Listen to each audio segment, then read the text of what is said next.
Hello everyone, welcome back to easy canvas to a new video. আশা করছি সকলে ভালো আছো। তো আজকে সকালবেলা একটা নিউজ পেপার কাটিং যেটা ভাইরাল হয়েছে এবং গ্রুপে ঘুরছে, যেই নিউজ পেপার কাটিংটা সেটা হচ্ছে শিক্ষামন্ত্রীর তরফ থেকে বলা যে বিপিএসসি টিআরই 4.0 যেটা সেই পরীক্ষাটা 10th অফ অগাস্টের আগে হবে। এই পেপার কাটিং যেটা আগেও কিন্তু একবার এসেছিল। এবার প্রশ্ন অনেকের যে এই পেপার কাটিংটা কি নতুন, পুরনো, না কি যেটা ভাইরাল হয়েছে। দেখো, শিক্ষামন্ত্রী আগেও এই কথা বলেছে যে 10th অফ অগাস্টের মধ্যে পুরো প্রক্রিয়া বিপিএসসি টিআরই 4.0 এর সম্পন্ন করতে হবে বা করার লক্ষ্য তারা রেখেছে এবং এখনো সেই কথাই তিনি বারবার বলছেন। কিন্তু এখানে একটা বিষয় রয়েছে যেটা হচ্ছে নতুন করে এস্টেট। সেই নতুন করে এস্টেট যদি হয়, সম্ভাবনার কথা বলছি, যদি হয়, সেটা আমি বারবার আগেও বলেছিলাম ভিডিওতে যে এই যে জুন মাস চলছে এর সেকেন্ড উইকের মধ্যে কিছু একটা নোটিফিকেশন বা কিছু একটা আসবে, অন্ততপক্ষে প্রেস কনফারেন্সে। কিন্তু এখনো পর্যন্ত নতুন করে এস্টেটের কোনো নোটিফিকেশন তো দূরের কথা, কোনো কথাই এখনো পর্যন্ত আসছে না। যেহেতু সামনে ইলেকশন আর সেপ্টেম্বরের পর থেকে এগুলো প্রত্যেকটা জিনিসই মানে নোটিফিকেশন বিপিএসসি টিআরই 4.0 এর যদি আসে আর ইলেকশনের আগে এই পুরো প্রসেসটাকে যদি সম্পন্ন করতে হয় 10th অফ অগাস্টের আগে, যেটার কথা বলা হচ্ছে, পেপার কাটিং বারবার ভাইরাল হচ্ছে। এবার ব্যাপার হচ্ছে সেটা হতে গেলে দরকার কি, দরকার হচ্ছে জুলাইয়ের মধ্যে বিপিএসসি টিআরই 4.0 এর নোটিফিকেশন আসা এবং অগাস্টে এক্সাম হয়ে যাওয়া।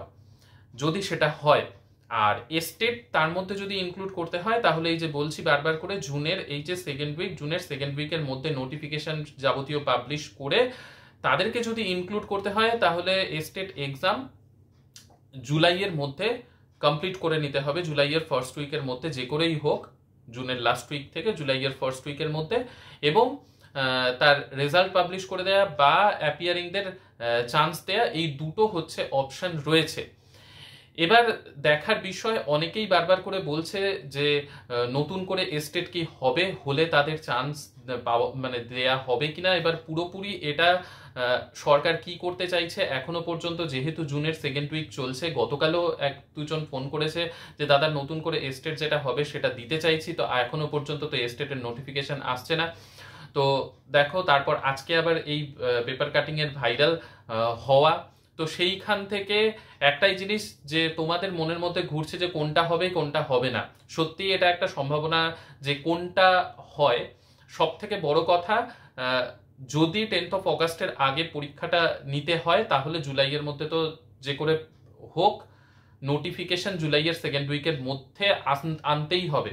আর এস্টেটকে চান্স দেবে কি দেবে না এটা পুরোপুরি সরকারের ওপর। তবে এস্টেটকে চান্স দেওয়ার পসিবিলিটি খুব বেশি, এই কারণে যে যেহেতু সামনে ইলেকশন রয়েছে এবং ইলেকশনকে মাথায় রেখেই কিন্তু এই টিআরই 4.0 যেটা যেটা এত ডিলে হচ্ছে এবং যেটাকে খুব তাড়াতাড়ি করার কথা বারবার পেপারে আসছে, সেটা পুরোপুরি এই ইলেকশনকে কেন্দ্র করেই।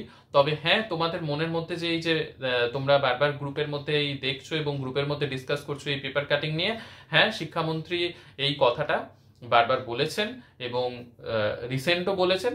তবে এখনো কিন্তু পুরোটাই ক্লিয়ার হওয়া যাচ্ছে না এই এস্টেট হবে কি হবে না সেটা নিয়ে। এবার এই জুনের ধরে নাও এই শনিবারের মধ্যে কিছু যদি এস্টেট নিয়ে আসে তাহলে ভালো কথা, আর যদি না হয় জুনের মধ্যেও এস্টেটের কোনো কথা, তাহলে হয় এস্টেটদের চান্স দেওয়া হবে না, আর এস্টেটদের যদি চান্স দেওয়া না হয় তাহলে সেটা আবার ইলেকশনের উপর ইম্প্যাক্ট ফেলবে। তো যাই হোক, একটাই কথা এইখানে বলার, সেটা হচ্ছে যদি ভোটের আগে হয়ে যায় সত্যি খুব খুব ভালো কথা এবং তোমাদের কাছে টাইমও কম। আর যদি বাই চান্স এটা জুলাইয়ের মধ্যে নোটিফিকেশন না আসলো, তাহলে তো ভোটের আগে হওয়ার সম্ভাবনা খুবই কমে যাচ্ছে। সেই ক্ষেত্রে অনেকটাই বলতে সেই একেবারে বছরের লাস্ট অবধি চলে যেতে পারে। কিন্তু এখন দেখার কি হচ্ছে। যাই হোক, তোমরা একটাই কথা বলবো যে প্রিপারেশন নিচ্ছ, প্রিপারেশন নিতে থাকো, সেই জায়গা থেকে সরে এসে কোনো লাভ নেই। যাই হোক, আর ঝাড়খণ্ড টেট নিয়ে গত ভিডিওতে আমি বলেছিলাম যে সেইটা তো 18 তারিখ থেকে স্টার্ট হয়ে যাচ্ছে, এই মাসেরই 18 তারিখ থেকে, এবং সেইখানে সিলেক্টিভ কিছু কিছু রয়েছে, যার মধ্যে কম্পিউটার সায়েন্স রয়েছে, বেঙ্গলি রয়েছে। তো যারা এই সব বিষয়গুলোতে বা পলিটিক্যাল সায়েন্স এগুলো রয়েছে, তো অবশ্যই সেই ফর্মটা ফিল আপ করো এবং সেইখানে তো হিন্দি ইংলিশ এই দুটো আর হচ্ছে জেনারেল পেপার যেটা তোমরা পড়ছো বিপিএসসির জন্য সেই রকমভাবে করলেই হবে। তো এইটুকুই, যে যে ভাইরাল হচ্ছে পেপার কাটিংগুলো, হ্যাঁ সেটা নিয়ে তোমাদের মনের মধ্যে অনেক কনফিউশন যে আদৌ আজকের কি আজকের না, সেইটা কনফিউশনের কিছু জায়গা নেই। হ্যাঁ বারবার করে এই জিনিসটাই উঠে আসছে যে 10th of অগাস্টের মধ্যে সব প্রক্রিয়া সম্পন্ন করা হবে, কিন্তু তার মাঝখানে ওই যে কিন্তু থেকে যাচ্ছে যে এস্টেট হবে কিনা। যাই হোক, নতুন আপডেট আসলে অবশ্যই আবার জানাবো, কিন্তু এই যে তোমাদের মনের মধ্যে কনফিউশন ছিল এই পেপার কাটিংটা নিয়ে, সেটা নিয়েই ডিসকাস করার ছিল, তাই ভিডিওটা বানালাম। ঠিক আছে, নেক্সট ভিডিওতে আবার দেখা হচ্ছে। সকলে সুস্থ থেকো, ভালো থেকো, সঙ্গে থেকো, বাই।